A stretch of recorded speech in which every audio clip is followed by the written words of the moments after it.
Assalamualaikum warahmatullahi wabarakatuh. Ahmadullah Rabbal Alamin, wa bihi nasta'inu ala umuri dunya waddin. Usalli wa usallimu ala sayyidina Muhammadin sayyidil mursalin wa ala alihi wa sahbihi ajma'in. Ashhadu an la ilaha illallah rahmanir rahim wa asyhadu anna Muhammadan abduhu wa rasuluhul amin. Amma ba'du. Yang saya hormati Bapak Kepala Sekolah SMP Negeri 2 Dayakolot, yang saya hormati Wakasek, kemudian yang saya hormati juga seluruh guru-guru. Tidak lupa yang Bapak cintai seluruh siswa, baik kelas 1, kelas 2 maupun kelas 3. Pada hari ini tepat tanggal 29 Maret 2021 Masehi. Kemudian apabila Hijriahnya yaitu tanggal 12 Sya'ban 1442 Hijriah, kita bisa bertatap muka, bertatap HP kembali di layar dalam rangka pembinaan karakter atau akhlak di masa pandemi. Sebelumnya perkenalkan, biasa nama Bapak dipanggil Hasan. Bapak mengajar PAI dari kelas 7A sampai kelas 7K. Berkenaan dengan akhlak, sebenarnya Islam justru lebih menekankan pada akhlak. Kenapa? Karena sesuai dengan hadis Nabi, bu'itsu liutammima makarimal akhlak. Beliau, sabda Nabi, saya diutus untuk menyempurnakan akhlak. Bagaimanakah akhlak dalam Islam tersebut? Kemudian posisi akhlak dalam Islam sebagai apa? Pertama, akhlak. Apa itu akhlak? Akhlak pengambilan katanya dari khuluq. Khuluq itu berarti budi pekerti, kebiasaan, tabiat atau watak. Kemudian kenapa disebut akhlak? Karena kebiasaan yang begitu banyak, maka namanya menjadi akhlak. Yang awalnya khuluq, kemudian karena banyak menjadi akhlak. Akhlak dalam Islam posisinya sama penting dengan iman, sama penting dengan Islam. Iman yang mana dan Islam yang mana? Karena dalam Islam apabila kita ibaratkan agama Islam, kemudian di bawahnya ada tiga tiang penyangga. Rukun Islam, rukun iman, kemudian ihsan, yaitu akhlak. Islam sebagai agama disangga oleh tiga tiang. Yang pertama, oleh Islam yang mempunyai rukun alias rukun Islam. Yang kedua, iman yang mempunyai rukun alias rukun iman. Yang ketiga, ihsan, yaitu bercerita tentang akhlak. Apabila satu tiang penyangga tersebut tidak ada, maka keislaman kita dapat dipertanyakan. Benarkah kita orang Islam?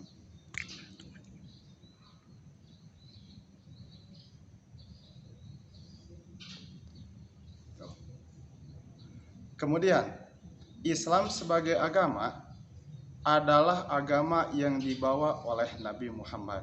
Islam bukan produk Nabi Muhammad, tapi agama dari Allah yang kemudian dibawa oleh Nabi Muhammad.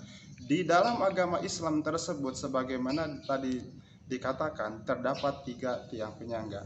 Yang pertama yaitu Islam yang mempunyai rukun, berbicara tentang ibadah. Yang kedua, iman yang mempunyai rukun, berbicara tentang keyakinan. Yang ketiga, ihsan, yaitu berkenaan dengan akhlak atau budi pekerti. Akhlak atau budi pekerti bukan dilihat dari raga kita, tapi dilihat dari hati kita.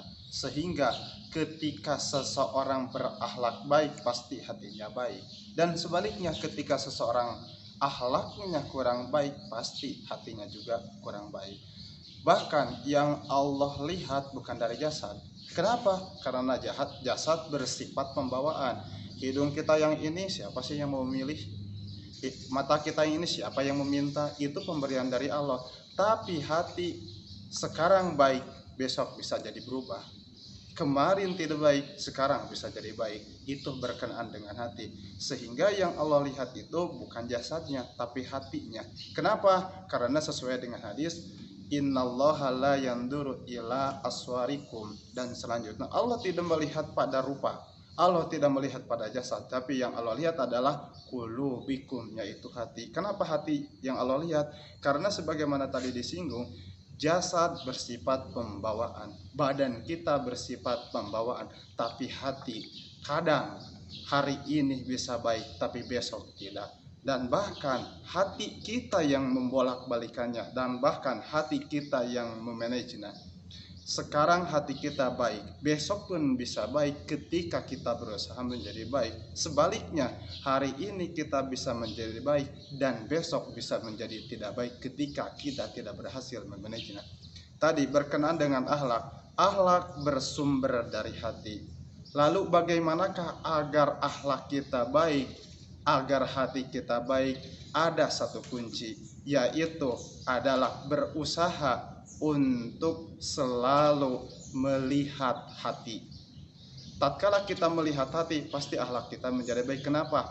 Hanya hati yang bisa mengontrol kita.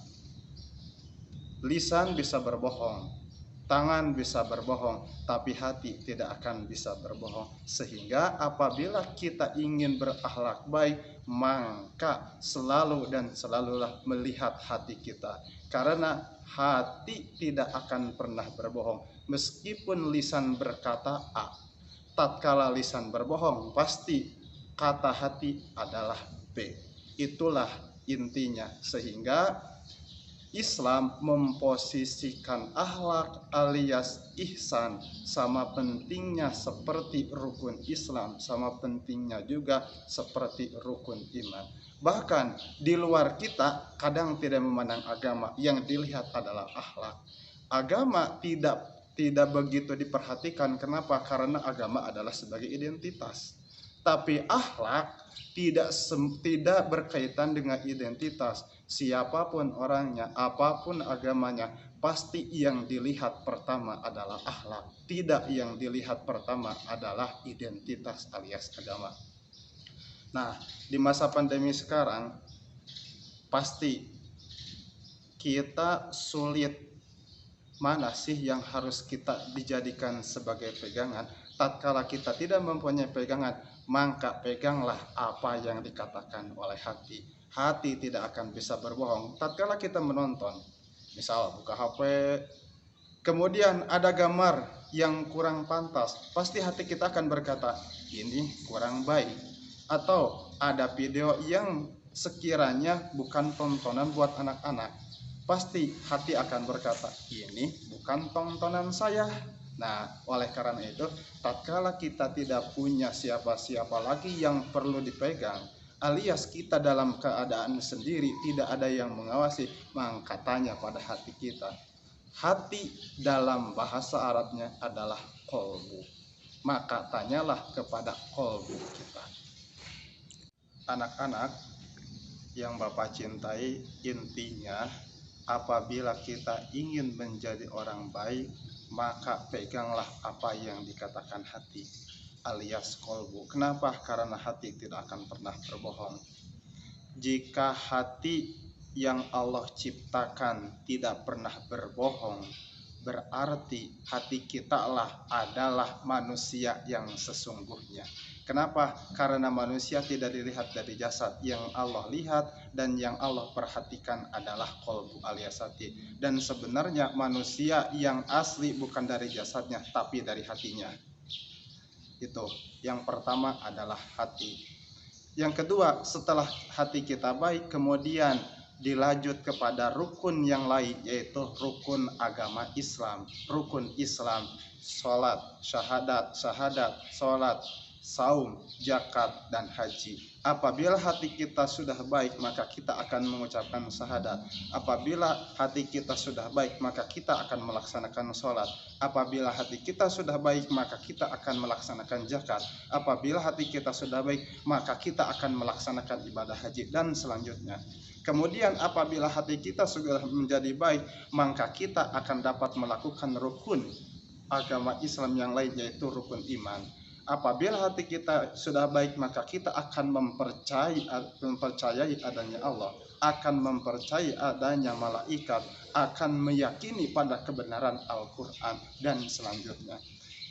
Anak-anak, pesan dari Bapak mungkin sedikit. Turutilah apa yang dikatakan hati, bukan apa yang dikatakan teman, bukan juga apa yang dikatakan setan. Kenapa? Karena terkadang teman kita bukan teman yang sebenarnya. Apabila teman kita bukan yang sebenarnya, berarti dia sebenarnya bukan teman. Teman yang sebenarnya biasanya sesuai dengan apa yang dikatakan hati. Nah, oleh sebab itu di masa pandemi sekarang, silahkan berpandai-pandailah memilih teman. Apabila tidak mendapatkan teman, maka lihatlah pada hati. Berhubung sebentar lagi kita akan memasuki bulan Ramadan. Kemudian bulan Ramadan bukan berarti kita bermalas-malasan. Nah, oleh sebab itu persiapkan hati kita sedini mungkin untuk melaksanakan ibadah di bulan Ramadan dengan hati yang bersih. Juga jangan lupa sebentar lagi kelas 7 akan masuk ke kelas 8. Kelas 8 akan menginjak kelas 9 dan kelas 9 akan mengikuti US. Bapak harapkan semuanya belajar dengan tenang, belajar dengan hati yang riang, belajar dengan hati yang gembira. Intinya adalah belajarlah dengan hati dan belajar memanage hati. Mungkin itu yang dapat Bapak sampaikan. Bapak ucapkan terima kasih atas perhatiannya. Semoga di lain waktu kita bisa bertemu kembali. Wallahul muwaffiq ila aqwamit thoriq. Assalamualaikum warahmatullahi wabarakatuh.